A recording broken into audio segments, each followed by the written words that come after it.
almost unprecedented effort on the part of the federal government. As a matter of fact, you've already compared it to the Sputnik kind of thing. Well, like I said this. I wish it we had a national agenda like the Sputnik scenario for a longer period of time. But since this president has been in office, we've seen unprecedented amounts of funding coming into the education system, and so I do think that this is the right direction to take.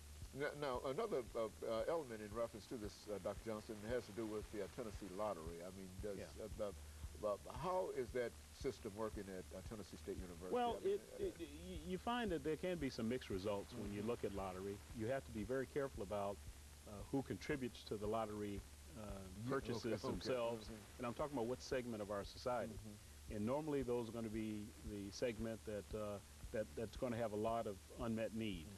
And so the people that actually receive the funding, however, those that score very high in their high school curriculums and who test very well, don't necessarily come from that same population. That's exactly right. So you get some mismatches that way.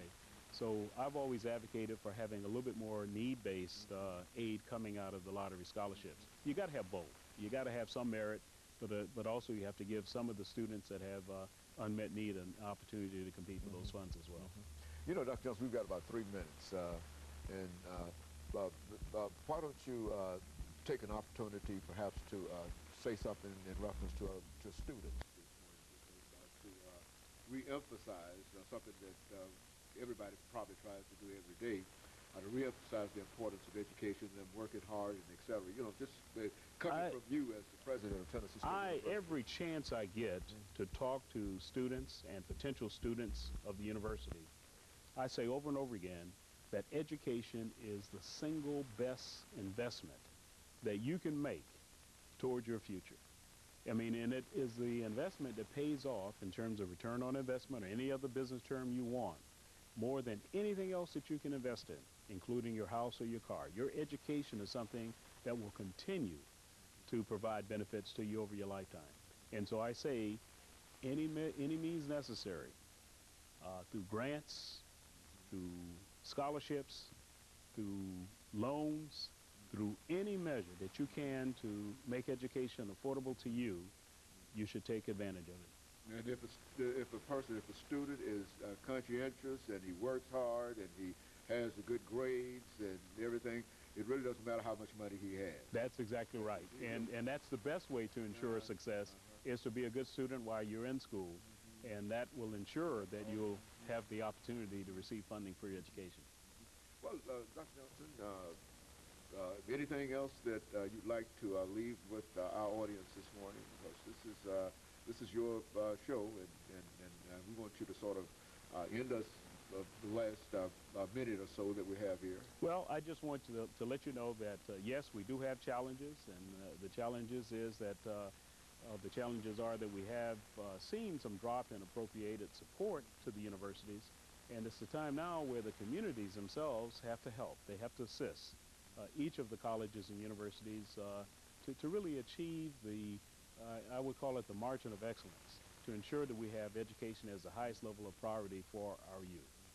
And so you feel good about the national agenda? I feel good about the national agenda.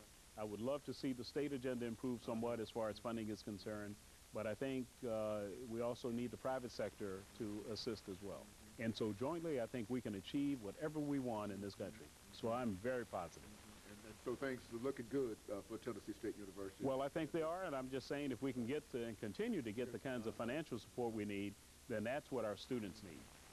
Very good, and of course, let me thank you, Dr. Johnson, for coming by and giving us that excellent information. As you said before, you came with us, to us, the first time that you came to Tennessee State University and sort of introduced yourself to us. Thank you. And I think over the time, that must have been about in 2005. Yes. And so that's almost 5 years ago. Yes. And it took you 5 years to get back around to us. And we know the reason for that is because you've been very, very busy yes. on a lot of additional things. But we certainly want to thank you for taking the time out today. Thank you. To come by and to share with not only myself, but our audience in terms of some of the things that are going, some of the very positive things that are happening at Tennessee State University and what this actually means as a national agenda. And of course, we'll be back with our audience next week. And we encourage you to tune in again next week for another informative edition of Comments. Thank you and good morning.